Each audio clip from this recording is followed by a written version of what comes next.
Boa noite a todos. Obrigado, Padre Ricardo, pelo convite para falar desse tema, que é um tema bastante importante, que já impacta as nossas vidas mais do que a gente muitas vezes percebe e vai continuar impactando daqui para frente. Eu sei que muitas pessoas não fazem a menor ideia do que é a Agenda 2030, então eu vou dividir essa palestra em algumas etapas. Eu vou fazer alguns degraus de aprofundamento. Eu vou começar falando sobre o que é a agenda. Na verdade, eu vou falar primeiro sobre como que eu entrei nesse assunto, né? Depois eu vou fazer um pequeno resumo do que é a palestra em si, para quem não sabe nada, e a gente vai aprofundando. A gente vai passar pela história da agenda, até a gente chegar nos fundamentos filosóficos dessa agenda, para a gente perceber que isso não necessariamente é uma teoria de conspiração, muito menos é uma ação que se resume o que a ONU está fazendo agora, nos últimos anos ou nas últimas décadas. A gente pode encontrar fundamentos dessas ideias lá atrás, na própria escolástica, né? Naquele auge da escolástica, enquanto São Tomás de Aquino estava fazendo com muita excelência a conciliação entre fé e razão, a gente tinha também ali um começo de um afastamento da fé e da razão, e esses erros filosóficos vão levando a gente para uma certa bola de neve, e parte disso pode ser percebido em algumas agendas que hoje são bastante anticristãs e vão trazendo de volta aí um paganismo, né? A gente vai entrando num neopaganismo. Mas, sobretudo, a ideia que eu pretendo passar aqui hoje, de maneira geral, não é uma ideia alarmista, muito pelo contrário. Eu entendo que essa é uma espécie de maré histórica, que a gente não sabe quanto tempo ela vai durar. Eu entendo que é possível atravessar tudo isso com bastante serenidade, tá? Então, eu achei que ia ficar sentado, mas acho que de pé eu enxergo melhor vocês aqui, se eu cansar eu sento. Quinta-feira, a energia, né? Segunda-feira a semana começa com a energia lá em cima, vai chegando na quinta-feira, a gente vai cansando já. Bom, essa palestra, para dar uma contextualizada, ela é o resultado de experiências e estudos que eu vim acumulando desde ali do finzinho dos anos 80, começo dos anos 90, eu era bem jovem ainda, mas eu tive a oportunidade de conviver muito com bastidores da política, né? Hoje eu trabalho com filosofia clínica integral, que é uma vertente da filosofia clínica que foi desenvolvida por um colega nosso aqui, um paroquiano nosso, o Marcelo Danukalov. Só que durante muito tempo, o que eu mais fiz foi estar numa assessoria política, enquanto jornalista ou fazendo outras atividades. Mas eu comecei muito cedo, por causa do meu pai, que é sindicalista, é um militante profissional, que tem uma projeção nacional, internacional, e eu pude participar como filho mais velho desse começo da carreira dele. E isso foi lá do meio para o fim dos anos 80, onde a gente teve mudanças importantes no mundo. Que mudanças foram essas? Né? A queda do Muro de Berlim, e a gente teve no Brasil também a redemocratização. Então, naquele momento, a movimentação política estava crescendo, com certeza alguns aqui vão se lembrar, e outros só conhecem pela história, os mais jovens. E eu me lembro que o meu pai, assim, teve muitas coisas que me marcaram naquele período, mas duas foram importantes para a chave de leitura dessa palestra de hoje. A primeira delas é que, uma vez eu estava conversando com meu pai sobre dólar, ouro, forma de controle, e ele falou assim, olha, filho, a verdadeira moeda que tem no mundo são os grãos. Eu falei, pô, como assim os grãos? Ele falou, olha, essas pessoas que estão começando a comprar as indústrias químicas, meu pai, ele é do setor petroquímico e é o setor que fabrica os fertilizantes. Os fertilizantes têm tudo a ver com o quê? Com a agricultura, com a lavoura. E naquele momento, depois da queda do Muro de Berlim, a gente começou a ter uma mudança na forma do comércio. E o que aconteceu? Começaram a surgir conglomerados industriais. E por que eu me lembro disso? Porque na medida em que as empresas passaram a ter um capital transnacional, ou seja, os mesmos donos de empresas estavam tendo as empresas espalhadas pelo mundo todo, nessa mesma época foi quando meu pai começou a fazer redes sindicais e ficou viajando pelo mundo durante vários anos, formando redes sindicais. Ele foi um dos primeiros a fazer isso. E por que era necessário fazer dessa maneira? Porque o que tinha por trás disso? Na medida em que não é possível controlar a agricultura, e vocês podem perceber isso pelos protestos que estão acontecendo exatamente agora, na França, na Bélgica, na União Europeia, não dá para controlar a agricultura, por quê? Porque existem produtores de tamanhos variados, grandes produtores, grandes fazendeiros, até pequenos produtores. Então, Isso que o pessoal hoje mais de direita vai chamar de movimento globalista e que o pessoal mais de esquerda chama de imperialismo, de fato existe uma certa elite financeira que consegue ter uma grande influência em várias áreas do mundo, porque bem ou mal o mundo todo hoje funciona com base em investimentos, em dinheiro. Só que não dá para controlar a agricultura. No entanto, é possível controlar as outras etapas da cadeia produtiva e comercial, e uma delas é a indústria petroquímica que fabrica os fertilizantes. Quando você entende, quando você pode saber, na verdade, o quanto de insumos para fertilizantes estão sendo negociados neste ano, você consegue fazer uma previsão das lavouras dos próximos 2 ou 3 anos, às vezes. Então, é uma área muito interessante para a gente trabalhar conceito de geopolítica. E eu fiquei com essa lembrança na cabeça, de que essas pessoas não pensavam em dólar, elas pensavam em grãos, porque quando você controla os grãos, você consegue controlar o crescimento dos países, você consegue controlar o desenvolvimento. Então, os grãos eram um foco que estava por trás desses conglomerados de indústrias. E outra coisa que me marcou também nesse período, então, ou seja, o que eu estou querendo dizer aqui?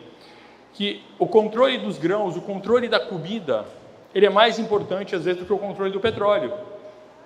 Porque todas as outras etapas de qualquer tipo de controle sobre as sociedades passa por as pessoas estarem vivas, e para estarem vivas precisam comer. Então, eu vou usar bastante essa chave de interpretação aqui sobre controle daquilo que nos dá a vida, que é a comida. Claro, do ponto de vista material. E a outra coisa que me marcou bastante nessa época foi a realização da Eco 92. Muitos aqui vão se lembrar da Eco 92, que foi um grande evento de ecologia que foi realizado no Rio de Janeiro, na época do governo Collor. E foi muito marcante, né? 100 chefes de Estado vieram ao Brasil para falar de ecologia, para fazer um discurso que, na verdade, a Amazônia não era assim bem do Brasil. Ela era, na verdade, uma zona de interesse internacional. E lançaram aquele negócio de Amazônia pulmão do mundo, que depois foi até ridicularizado, mas durante muito tempo surgiu ali essa história de Amazônia pulmão do mundo e houve uma mudança de pensamento no ambiente político. Até aquele momento, o pessoal que era mais de esquerda, assim, tinha plena consciência de que essa agenda da Eco 92 era uma agenda que visava encontrar motivos para controlar o crescimento do Brasil e de outros países que eram chamados subdesenvolvidos, e aí mudaram o nome e colocaram países em desenvolvimento. Eles são craques em mudar os nomes. E esse pessoal mais antigo da esquerda tinha plena consciência de que era isso que estava acontecendo, mas aconteceu um fenômeno bem curioso, que começou a chover dinheiro para qualquer projeto, ou partido político, agremiação, associação, que defendessem as pautas ecológicas.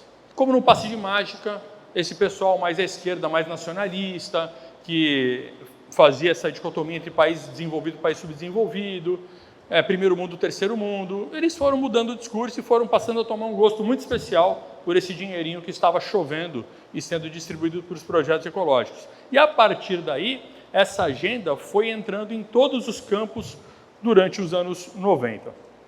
Então, são duas chaves de leitura importantes que eu vou utilizar aqui. E o objetivo geral, né, vai ser mostrar como que a gente pode conviver com isso com uma relativa tranquilidade. A primeira vez que eu organizei essa palestra foi para o pessoal da Polícia Ambiental, a reunião anual de planejamento da Polícia Ambiental do Estado de São Paulo, onde estavam ali os comandantes dos batalhões e o Comando Geral do Estado. Quando eu fui fazer a adaptação para a gente falar aqui para um público que é predominantemente católico, eu tive que mudar tanta coisa que acabou ficando bem diferente, mas vai dar para a gente fazer uma relação bem interessante com aquilo que está na base da nossa fé. Tá? Deixa eu ver aqui onde eu estava, para a gente não se perder, para controlar o tempo. Né? Tá, Eco 92, só um segundinho, por gentileza. Bom, então eu vou começar agora falando propriamente do que é essa agenda, o que ela é. Segundo a própria ONU, vamos começar pelo que a ONU diz que a agenda é. A ONU diz o seguinte no documento dela, que foi publicado em 2015, quando essa Agenda 2030 foi criada. E ele diz assim, é um plano de ação para pessoas, para o planeta e para a prosperidade. Ela também busca fortalecer a paz universal com mais liberdade. Então, olha A pretensão assim não é nada humilde, né? Não é uma paz só no mundo, é uma paz universal, com liberdade, com prosperidade. Quem vai ser contra um negócio desse, né? Veja que os planos da ONU assim estão até acima dos planos de Deus, aparentemente. E é interessante, isso aqui é o próprio documento oficial deles, tá? E é interessante como essa agenda aparece no STF já, né? Em 2017, no governo Temer, essas resoluções da ONU que foram chegando no Brasil, elas foram muito bem recebidas aqui. Por quê? Porque o discurso é muito bonitinho, como vocês vão ver daqui a pouco. E isso para o político é muito legal, ter um discurso simples, que as pessoas entendam com facilidade, com proposições bacaninhas que ninguém vai se opor inicialmente. E durante o governo Temer isso foi absorvido, só que absorvido já de uma maneira vinculante, né? Ele foi tomando inclusive força de lei para várias ações que são feitas aqui no Brasil. Então isso tem no site, por exemplo, do STF, quem quiser conferir no site do próprio STF, tem uma coluna lá, uma parte, uma área do site totalmente dedicada à Agenda 2030 e sua implantação. E aí ele fala o seguinte, a Agenda 2030 da ONU, isso aqui é a versão do STF, é um plano global para atingirmos em 2030 um mundo melhor para todos os povos e nações. Ou seja, algo bastante vago que ninguém vai se opor, mas isso está lá. E quais são os objetivos dessa agenda? Essa agenda basicamente são um conjunto de 17 objetivos de desenvolvimento sustentável. Bom, já tem uma premissa oculta aí. Se esses objetivos são de desenvolvimento sustentável, é porque nós estamos presumindo que o desenvolvimento não está sendo feito de forma sustentável, tá? Eu vou dar alguns exemplos aqui, não vou ler todos, senão a gente vai acabar matando a palestra inteira só nisso. Mas, por exemplo, erradicação da pobreza. Quem vai ser contra a erradicação da pobreza? E aqui ele fala o seguinte, acabar com a pobreza em todas as suas formas, em todos os lugares. Quando a gente vai se aprofundar na prática, aqui ele fala em todas as formas de pobreza. Bom, eu posso ter uma ideia de que, de repente, tem mulheres que não têm dinheiro para comprar absorvente, e eu crio ali a pobreza menstrual. Bom, quem vai discordar que há mulheres que realmente não têm condição de comprar um absorvente? Isso é uma verdade. Então, de verdade em verdade, na medida em que elas vão sendo colocadas ali, vão se criando outras coisas. Então, a pobreza menstrual, ela justifica uma ação de combate à pobreza menstrual. Então, criaram uma nova categoria de pobreza. E, na prática, vai ser feita uma lei que vai pegar o dinheiro do contribuinte, vai ser entregue para a indústria, para a superindústria, para o superprodutor que faz absorventes, e isso vai ser distribuído. E mais, isso se cria uma burocracia estatal própria, ou seja, funcionários públicos também serão contratados com essa finalidade, e assim você passa a ter o dinheiro público mobilizado para distribuir absorvente. Só que, pense aqui comigo, uma mulher que não tem condição de comprar um absorvente, ela certamente não tem condição de comprar várias outras coisas que são importantes para a vida. Então não seria mais lógico eu entregar este dinheiro diretamente para essa pessoa que precisa e ela decidir quais são as prioridades da vida dela? Isso seria mais simples e mais barato, sobraria mais dinheiro, porque eu não precisaria pagar um monte de intermediários que são criados para poder fazer essa distribuição e todo esse sistema. E assim nós vamos criando várias categorias de pobreza. Então isso é uma consequência. Eu estou mostrando para vocês que cada proposição dessa aqui tem uma prática que quando a gente vai observar ali com a lupa, ela está muito distante desse negócio bonitinho. Outra proposição aqui, número 2, erradicação da fome. Quem vai ser contra acabar com a fome? Só que aqui eles falam, acabar com a fome, a inanição, alcançar a segurança alimentar, melhorar a nutrição, promover a agricultura sustentável. Bom, para eu promover a agricultura sustentável, se eu não sou agricultor, eu preciso ter um poder sobre o agricultor. Então, presume-se aqui um controle legal da agricultura. Não se presume aqui uma liberdade do produtor, presume-se um controle. Então, sob o pretexto de dar uma alimentação melhor para as pessoas, eu preciso ter o controle sobre a alimentação primeiro para que eu possa garantir a distribuição e a produção desse alimento. Quando a gente vai ver na prática, Essas mesmas pessoas estão dizendo que o problema do mundo é que as vacas soltam muito pum, o pum da vaquinha está fazendo um problema no meio ambiente, e daí que talvez seja melhor a gente virar vegano ou até mesmo passar a consumir uma farinha de larva de mosca, né? Isso é a pauta que está sendo defendida por muitas pessoas. Então, essa é uma premissa, veja, tem premissas ocultas por trás de cada proposição dessa, e essas premissas nos obrigam a certas conclusões. É dessa forma que isso precisa ser lido. Existe uma premissa oculta, existe uma conclusão necessária, existe uma prática com que isso está sendo feito.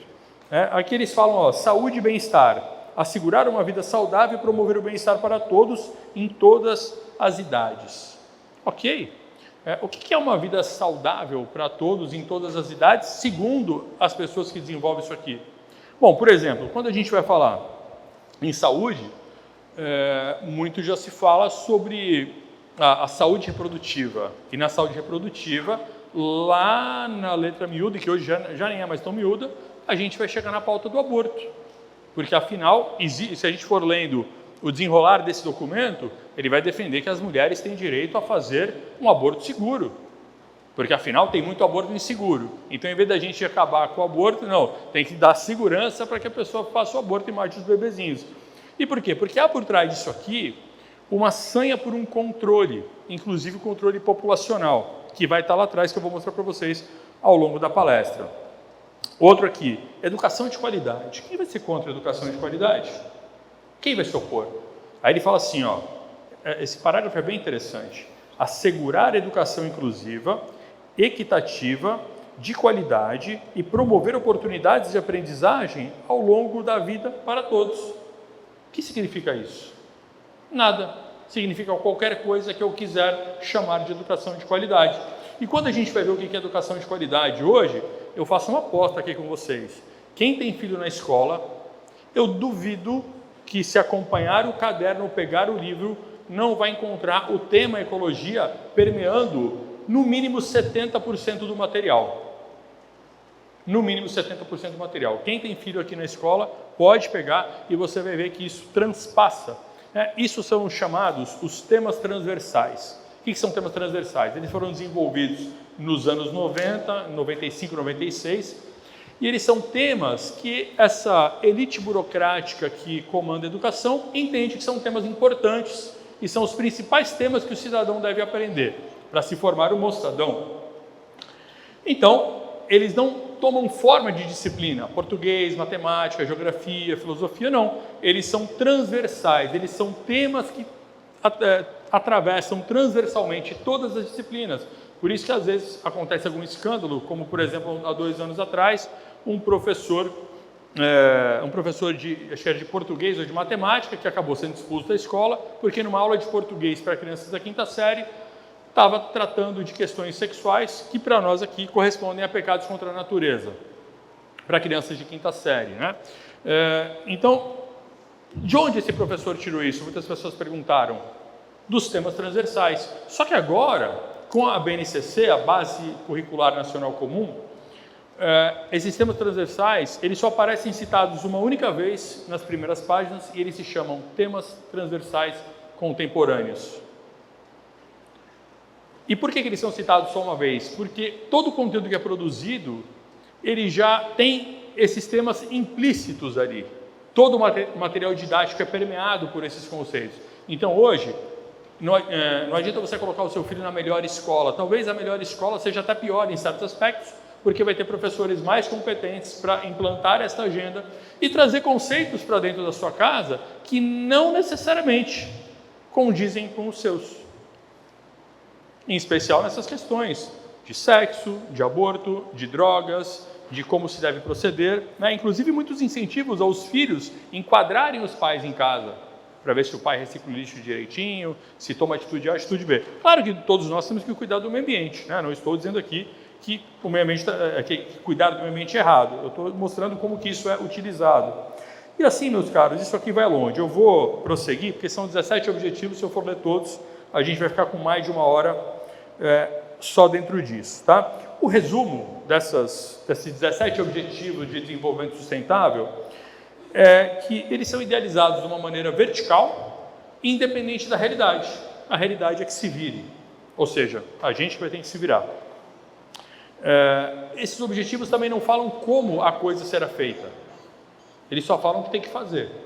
Esse é um outro ponto. Só que todos eles pressupõem um controle, porque eles vão falar, temos que cuidar da vida na água, temos que cuidar da vida terrestre. Tá, como vamos cuidar da vida na água sem controlar a água? Então, no fim das contas, alguma burocracia estatal ou internacional vai ter poder de mandar na água, tá? E tem uma questão bem interessante também, que essa agenda ela vai invertendo os valores. Ela vai colocando o meio ambiente na frente das pessoas. Porque nessas vertentes mais materialistas que se desenvolveram nos últimos séculos, o ser humano ele não é um filho de Deus criado por amor. Ele é simplesmente um animal um pouco mais evoluído. Ele não é diferente nem melhor do que os outros animais. O próprio Freud, que é uma figura influente, inclusive, na formação da ONU, que resulta nessa agenda, ele tem escritos que são conferências introdutórias à psicanálise. E nessa conferência ele fala que o ser humano tem 3 feridas narcísicas. A primeira é a Revolução Copernicana, que mostra que o ser humano não é o centro do mundo. A segunda é a Revolução Darwinista, que mostra que o ser humano não é nem melhor e nem diferente dos outros animais, é só mais um. E a terceira, segundo ele, é a própria psicanálise que ele inventou, porque ele acreditava que ele descobriu o inconsciente. Bom, eu entendo que São Tomás de Aquino falava do inconsciente de uma maneira muito mais completa e profunda do que ele. Inclusive, vou fazer alguns paralelos aqui. Mas, enfim, ele achava que ele descobriu o inconsciente, que o inconsciente faz a gente sentir que a gente não é senhor da gente mesmo. E isso seria uma grande ferida, né? Mas esse é um pensamento de uma figura que foi bastante influente nessa agenda. E só para fechar esse ponto, ela também acaba atraindo pessoas com uma ideologia mais voltada para a esquerda. E por quê? Porque essa insustentabilidade, ela é confundida com o sistema capitalista. Porque se nós somos católicos e entendemos que temos uma marca do pecado original, que embora apagado pelo sacramento do batismo e da confissão, a gente continua com essa mancha, a gente continua com uma certa tendência de desordem nos nossos afetos,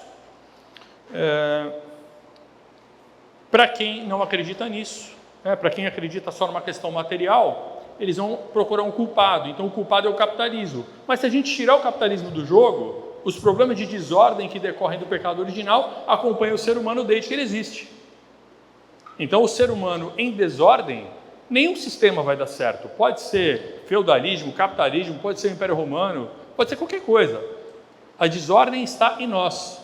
Só que o orgulho também faz as pessoas se atraírem muito por qualquer filosofia que diga que não, o orgulho não está na gente. O problema é a sociedade que corrompe. O problema é o capitalismo. Sempre tem um problema externo para a gente culpar, para que a gente não olhe para o nosso interior e não queira regular as nossas potências, né, os nossos afetos. Então, o pessoal mais de esquerda, quando defende uma pauta ecológica, eles acreditam que estão combatendo os males do capitalismo, né? E isso faz a gente perder o foco do que a gente precisa.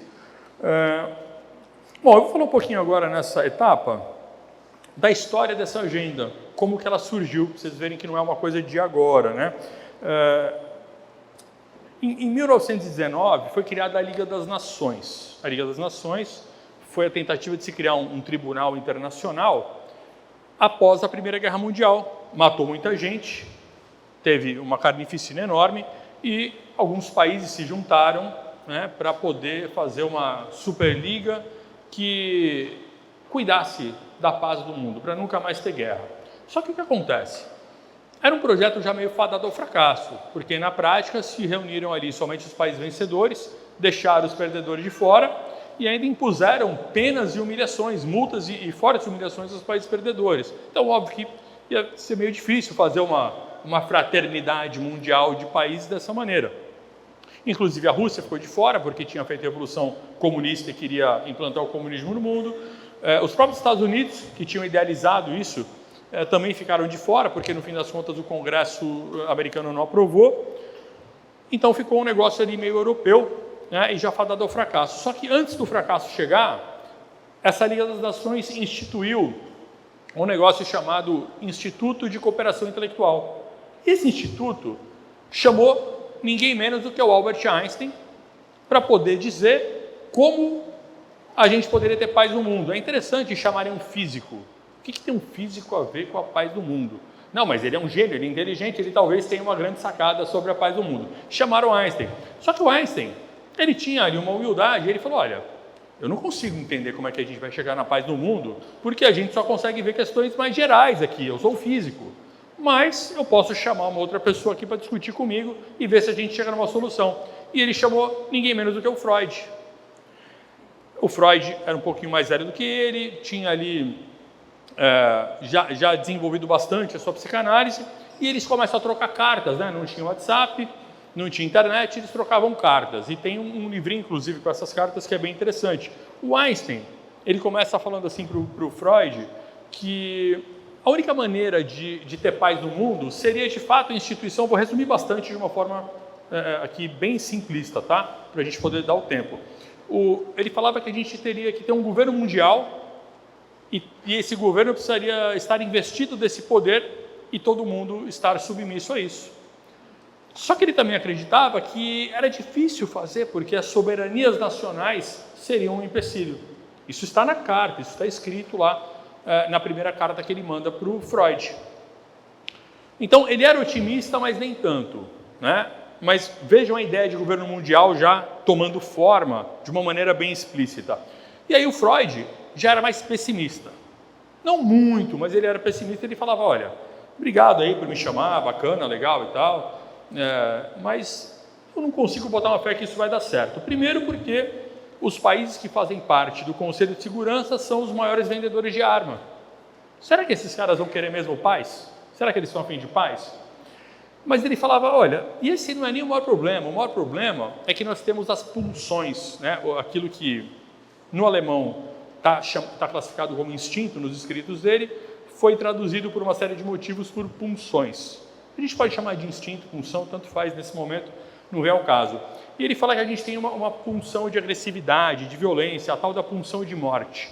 E esse instinto de agressividade, estando ele no ser humano, ele não seria retirado, né? Então ele falava, olha, o ser humano vai acabar fazendo guerra e briga de alguma maneira, de algum jeito, né? Não estou conseguindo ver que isso vai dar muito certo, mas eu concordo que precisaria ter um certo governo mundial, né? E o Freud começa a desenhar uma solução. E é interessante a solução dele, para a gente fazer um contraponto com a solução que tem o cristão, que tem o católico. O Freud dizia que a gente tem o instinto de morte, esse instinto agressivo, mas que a gente tem também um instinto unitivo, o instinto de vida, que seria o tal do instinto erótico, mas não só no sentido meramente sexual. O instinto erótico para ele era algo mais amplo, algo mais unitivo. E ele dizia que aquilo que mais faz o ser humano ficar feliz é estar em comunidade, é viver junto, é estar uns com os outros, com algum sentido. Só que ao mesmo tempo, o ser humano tem esse outro instinto de agressividade que precisa ser contido. Então, para o Freud, naquele escrito dele que é bem famoso, que é o mal-estar na civilização, ou o mal-estar na cultura, a gente vive uma contradição que não tem solução. A melhor coisa para o ser humano é a civilização, mas ao mesmo tempo a civilização exige uma repressão dos instintos e essa repressão é que causa as tais neuroses. Ele falava, olha, essa contradição não tem muita solução.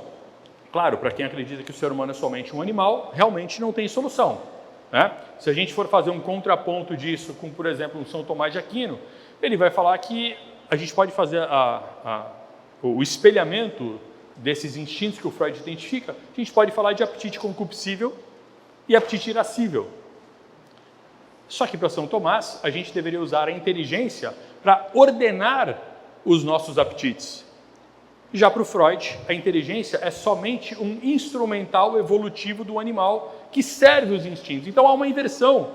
Para o Freud, a nossa inteligência está a serviço dos instintos. Para São Tomás de Aquino, ela deve mandar nos instintos. Certo? E aí ele vai... Só que por que é interessante essa passagem? Porque ele vai dizer que a única solução seria uma espécie de ditadura da razão. A razão teria que concluir que a guerra é inaceitável e a razão teria que promover uma espécie de ditadura sobre o ser humano. Então, é interessante essa perspectiva sem Deus, como ela sempre tem um teto raso. Sem Deus, o máximo que você chega é utilizar a inteligência, que é a sua potência espiritual, sua potência superior, como uma ferramenta arbitrária. A razão teria que ser uma ditadora na sua vida. Enquanto para a gente, a inteligência é o que vai ajudar a gente a se ordenar para poder alcançar o céu um dia. Tá? Mas o fato é que isso tudo estava na base ali dessa formação da Liga das Nações, desse Instituto de Cooperação Intelectual. Depois vem a Segunda Guerra e vai tudo à falência. Depois da Segunda Guerra, quem que surge? Surge a ONU, como substituta da Liga das Nações. Né? A ONU foi fundada em 1945 e ela foi fundada para ser, aqui nas palavras dela, uma organização internacional formada por países que se reuniram voluntariamente para trabalhar pela paz e o desenvolvimento mundiais. Então, ela tem a tal da missão da paz. Né? Só que a ONU tem um problema, meus caros. Como ela vai ser obedecida? E aqui é onde a gente está fazendo uma virada nessa exposição. Como ela vai ser obedecida se ela não tem o poder total de falar, faça dessa maneira? Ela não tem. Então, ela encontra, a ONU encontra o problema das soberanias nacionais e ela vai dar uma solução que é utilizar o meio ambiente como premissa. No fundo, ela não precisa que a obediência se dê de forma vertical. A ONU resolve, o presidente do país A obedece, passa para os governadores e o cidadão lá obedece a uma lei positiva. Não, a ONU foi procurar uma solução que parte de mexer primeiro com os pensamentos das pessoas, com os sentimentos das pessoas, para influenciar a ação das pessoas. Então ela começa a fazer um enorme investimento em propaganda, em mídia, em trazer criancinhas bonitinhas para fazer discurso na ONU, ou seja, ela vai procurando trabalhar pela emoção e pelos pensamentos para que isso resulte em ações. Lembra muito, na psicologia, por exemplo, a terapia cognitiva comportamental, né, onde os psicólogos falam que a gente precisa trabalhar os pensamentos, os sentimentos e as ações. A ONU fez exatamente isso. Ela faz uma forma de propaganda e ela vai trabalhando os nossos pensamentos, sentimentos e ações. A ONU ficou num certo limbo de produtividade desde que ela foi fundada em 1945 até o comecinho dos anos 70. Por quê? Porque nesse período foram sendo desenvolvidas essas estratégias, essas táticas de poder ser obedecida. E aí em 72 é que tem a Conferência de Estocolmo, né? Eles criam uma Comissão Mundial sobre Meio Ambiente e Desenvolvimento em 72. No mesmo ano a gente tem a Conferência de Estocolmo, que foi a primeira grande reunião de chefes de Estado organizada pela ONU, para tratar de questões relacionadas à degradação do meio ambiente. Então aqui que o negócio começou mesmo. Então estou mostrando para vocês que existe uma proposta de governo mundial lá atrás, isso foi tomando outras formas, e isso vira para o meio ambiente, precisamente aqui em 72, com essa comissão e com essa primeira reunião. Essa reunião produziu um documento e foi o primeiro documento de direito internacional a reconhecer o direito a um meio ambiente de qualidade como um direito humano.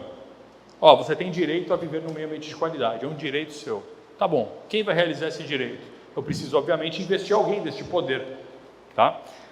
Depois foi passando o tempo e em 1987 eles fizeram um relatório, que é o relatório de Brundtland, e ele foi publicado com o título Nosso Futuro Comum, 87. Olha que a gente vai chegar na Eco 92, que eu falei aqui no nosso comecinho.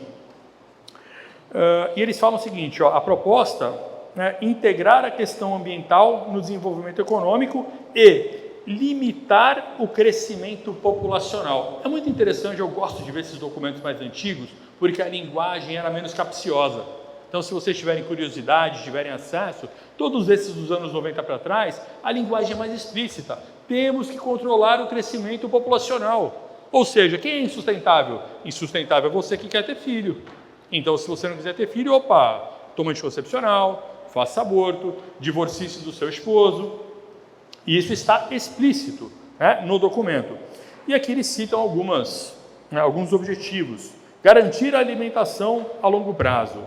Preservar a biodiversidade dos ecossistemas, diminuir o consumo de energia, e promover o desenvolvimento de tecnologias com fontes renováveis. O que mais que eles falam de interessante aqui? Olha essa premissa aqui. Controlar a urbanização selvagem e integração entre campo e cidade menores. Controlar a urbanização. A gente está se urbanizando demais. Tem muita gente na cidade. Precisamos impedir que isso aconteça. Enfim, ele fala que as guerras devem ser banidas e que a ONU deve implantar um programa de desenvolvimento sustentável. Então, isso em 87. Bom, onde que isso toma forma? 5 anos depois, aqui no Brasil.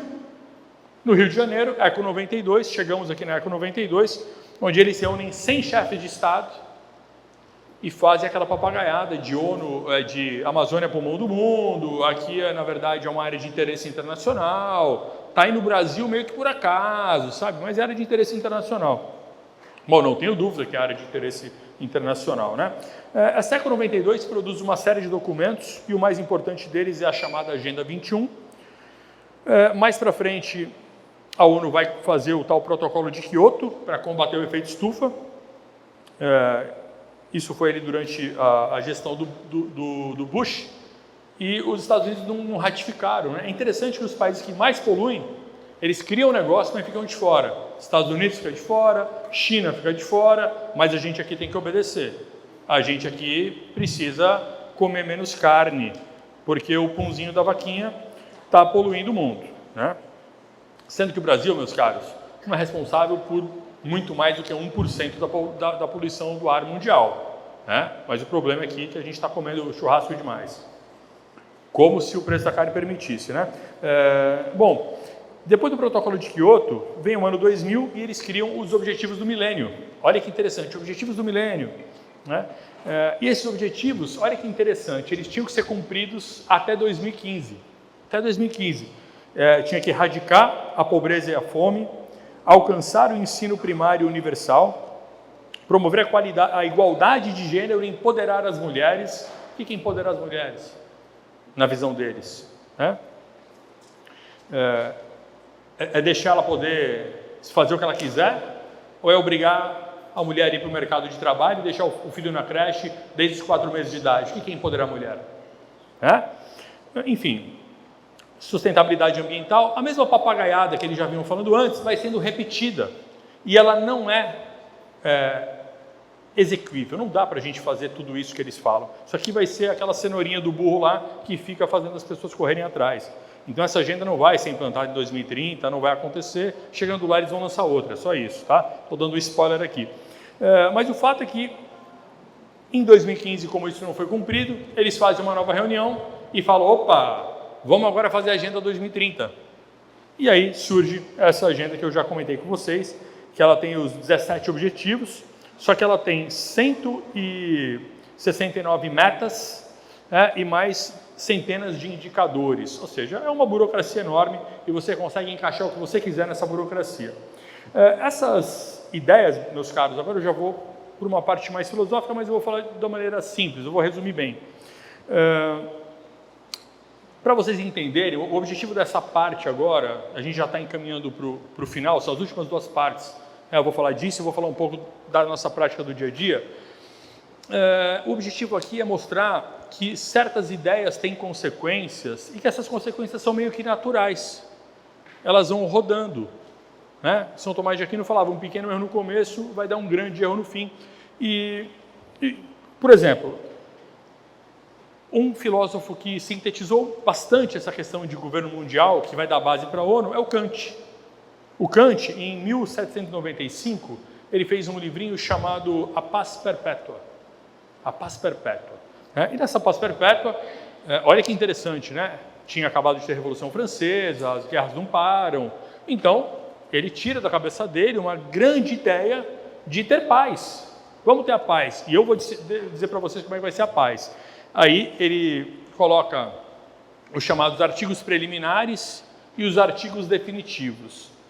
Depois, vocês procurem na internet, se eu ler aqui a gente vai perder muito tempo. Mas um dos artigos definitivos é que toda a constituição de país deve ser republicana.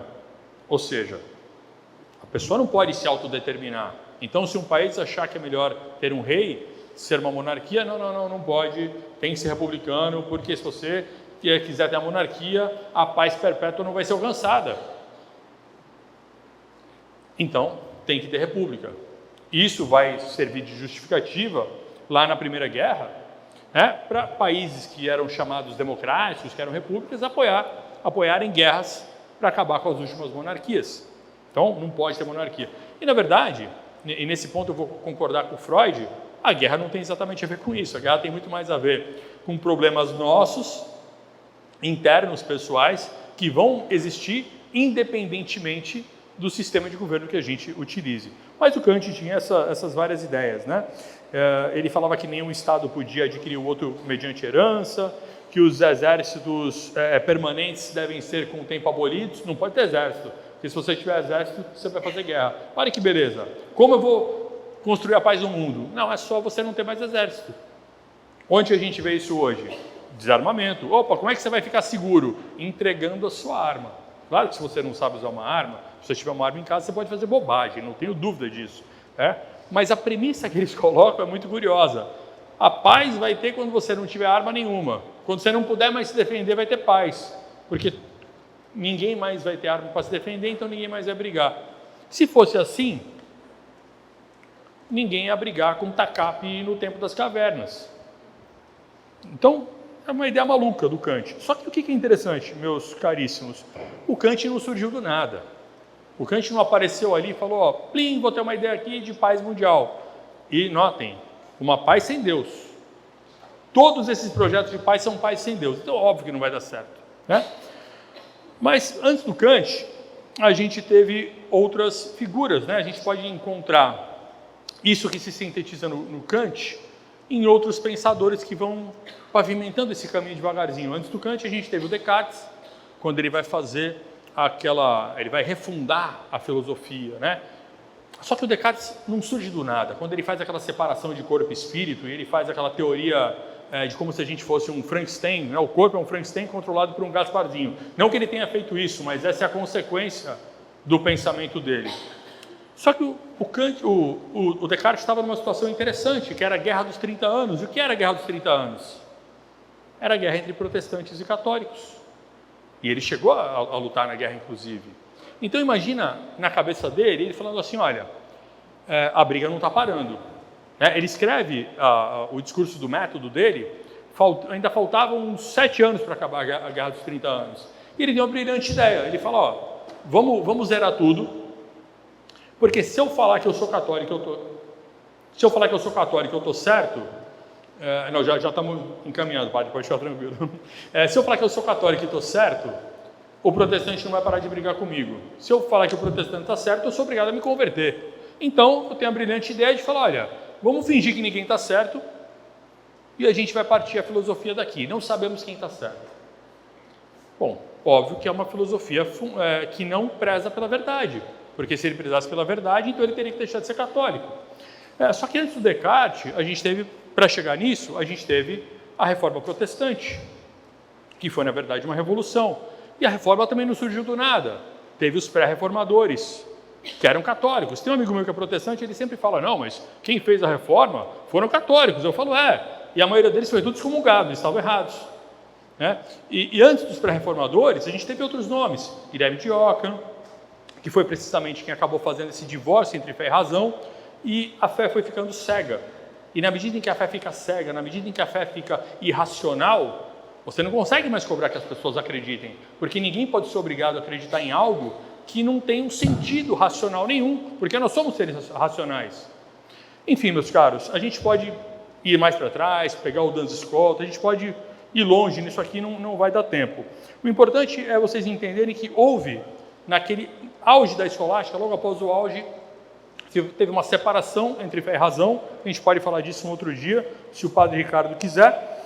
E eu estou colocando isso para vocês entenderem que isso não é uma mera teoria de conspiração, não é simplesmente uma maluquice, também não é simplesmente culpa, sei lá, da maçonaria, dos Illuminati, dos Rothschild, de tudo que aparece aí na internet, meio que traduzido nessas formas mais sensacionalistas. Não, a gente tem um mundo moderno que é consequência de erros filosóficos que aconteceram lá no finzinho da escolástica, e esses erros pequenininhos no começo foram criando grandes erros no fim, né? O professor Orlando Fedeli, por exemplo, ele fala das 3 revoluções da modernidade. A Revolução Protestante, que vai falar o seguinte: olha, Jesus sim, igreja não. Só Jesus, igreja não precisa, tá? Daqui a pouco vem a Revolução Francesa, que vai falar: olha, Deus até ok, mas Jesus não. E depois vem a Revolução Russa, que vai falar: Deus não, homem sim. Então a gente vai criando um antropocentrismo, ou seja, a gente vai criando um mundo onde o homem se torna autorreferente, ele perde a transcendência, ele perde o sentido de transcendência, ele fica autorreferente e tudo parte dele. E é óbvio que se as coisas partirem da gente sem um sentido de transcendência, a gente não vai chegar a lugar nenhum que não seja o desespero. Então, só para fechar aqui, eu quero falar de alguns aspectos práticos, né, que impactam a nossa vida. Eu acho que essa agenda ela vai continuar caminhando e não tem muita solução para isso, não tem, a não ser por milagre. Então, essa agenda eu considero que é uma maré histórica. E sendo uma maré histórica, essa maré vai subir, não tem problema, deixa eu cair do lado aqui, depois eu pego. Essa maré vai continuar subindo e a gente precisa saber nadar ou navegar com inteligência. A gente está na praia aqui e vocês já devem ter visto as pessoas que se afogam na temporada. Por quê? Porque elas pegam aquela corrente de retorno, que é onde parece que não tem onda, começam a ser arrastadas para o fundo e começam a nadar contra, desesperadamente. Aí elas se cansam e se afogam. O jeito correto de sair de uma corrente de retorno é nadar na perpendicular, é nadar para o lado, para que você faça um caminho diagonal e depois a correnteza pare de te arrastar e você tenha força para poder voltar por onde as ondas estão te trazendo para o raso. Então, com inteligência, você não se afoga. Outro exemplo que a gente pode utilizar, simbolicamente falando, são os barcos à vela. O barco à vela consegue navegar contra o vento. Como que ele navega contra o vento? Vocês já viram? Em zigue-zague. Em zigue-zague ele consegue navegar contra o vento. Por quê? Porque não é recomendável bater de frente com certas coisas. Isso não significa covardia. Muita gente confunde, ainda mais em ambientes mais conservadores, muitos amigos meus, inclusive, confundem o combate, ou melhor, o não combate com a covardia. E a gente precisa também não confundir a temeridade com coragem. A gente não pode confundir a imprudência com heroísmo, né? Porque muitas vezes você pode se tacar num tipo de combate achando que essa é a verdade e que você infelizmente vai ser um mártir, e às vezes você não está sendo mártir, às vezes você pode estar sendo simplesmente uma pessoa orgulhosa e imprudente. Então é preciso fazer essa separação na hora de pensar o que fazer. E essa questão de nadar contra a corrente, indo agora para uma explicação mais teórica, filosófica, o Olavo de Carvalho, eu tenho muitas coisas que eu gosto nele, tenho críticas também, mas tem uma coisa que eu acho muito interessante para a gente fazer uma leitura desse momento, que é a teoria dos 4 discursos. Quem nunca viu esse livrinho, eu recomendo muito. Aristóteles em Nova Perspectiva, teoria dos 4 discursos. E ele fala que quando um discurso vira lógica, né, existe o discurso poético, que é aquele que toma sua mente e seu coração. O discurso retórico, que é aquele que visa um convencimento direto. O discurso dialético, que é aquele que é uma confrontação de teses para se chegar numa verdade. E o discurso lógico. O conceito dele de guerra cultural é que uma vez que um discurso se torna lógico, você não pode mais contra ele, você ganhou a guerra sem dar um tiro, sem fazer força. Então, quando um discurso vira lógico, você não tem quase nenhuma chance contra ele. Você mostrar que a lógica está errada não vai resolver nada. Você vai nadar contra a corrente e tem grandes chances de acabar afogado. Então, essa teoria dos 4 discursos é muito interessante, recomendo muito essa leitura, é um livrinho pequeno e vale a pena para o trabalho, para o dia a dia, para uma comunicação melhor. Então, meus caros, é preciso tomar cuidado para não remar contra a corrente e entender que essa maré histórica vai continuar subindo ainda, não vai passar rápido e a gente precisa se focar no nosso interior, ainda mais agora que a gente está praticamente às vésperas da quaresma, né? É o momento para a gente refletir sobre o quanto às vezes a gente passa muito tempo focado no exterior. As pessoas começam a ver a Agenda 2030, a pauta da ONU, governo com amigo de ditador, a gente começa a ver essas coisas e muitas pessoas falam, caramba, e agora? Será que eu vou ser perseguido? Será que vai acontecer tal coisa? E vão ficando desesperadas. E aí começa a gastar, daqui a pouco, gasta 2, 3, 4, 5 horas na internet por dia vendo notícia. É óbvio que a pessoa vai ficar ansiosa, é óbvio que a vida interior dela vai para o espaço. Então, a gente precisa tomar cuidado enquanto católico, enquanto cristão, com essas distrações que vão nos levando, que vão levando horas preciosas do nosso dia que podiam se transformar em hora de oração, em hora de caridade, em hora de meditação, em hora de leitura espiritual, e ela vai se transformando em hora de notícia, tá? Então, meus caros, vamos tomar cuidado com isso, porque ficar tentando entender loucamente os meandros do governo mundial não vai levar ninguém a lugar nenhum, né? Ou pode até levar para um lugar pior, pode até fazer um suave desvio, né, em direção ao inferno, porque isso vai trazendo as pessoas para o desespero. Isso é o contrário da esperança. E a esperança não precisa ser uma esperança vã, um otimismo bobo, infantil, mas não, entender que independentemente da fase que tiver o mundo, o cristão ele tem a paz de Cristo. O cristão ele pode investir nisso, e esse investimento ele tem tudo a ver com a nossa vida interior, ele tem a ver com a nossa consciência, ele não tem só a ver com esse externo, e esse externo hoje consome muito a nossa vida. As pessoas, se cada um começar a verificar quantas horas de celular a gente está usando por dia, são muitas horas, isso é um absurdo, e isso vai gerando ansiedade, as pessoas vão se perdendo nesse caminho, e vão tendo uma vida cada vez mais ansiosa ou mais deprimida, e vão perdendo qualidade de vida antes da hora, porque a gente não está num período que as pessoas estão sendo presas e jogadas aos leões. Isso não está acontecendo. A gente está aqui na paróquia, conversando, indo para a missa. Isso deve continuar por muito tempo ainda, pelo menos aqui. Aqui não é a China, aqui não é a Nicarágua. Isso não tende a se transformar aqui dessa maneira. Então, meus caros, prestem atenção, combatam. A melhor forma de você combater um inimigo externo contra o qual você não tem poder é investindo no seu interior. E um grande exemplo que eu deixo aqui no final para a gente é, por exemplo, o Boécio. Boécio foi aquele último romano, né? Ele viveu no fim do Império Romano, ele tinha um projeto cultural maravilhoso de traduzir toda a obra de Aristóteles e Platão, e ele acaba preso e condenado para morrer. Enquanto ele espera para morrer, o que ele faz? Ele fica desgostoso?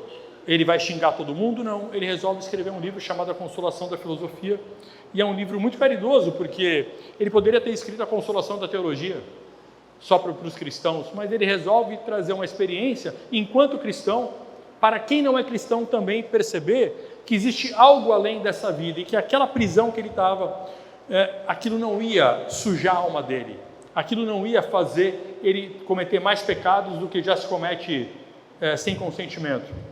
Então, ele faz uma obra muito bonita e fica ali esperando o dia da morte. Claro que a gente está muito longe de uma situação como a do Boécio, né? E se ele conseguiu fazer isso, por que a gente não consegue simplesmente sair um pouco da prisão do celular, sair um pouco da prisão dos influenciadores alarmistas que ficam controlando as pessoas por um discurso que sempre tenta movimentar pelo medo?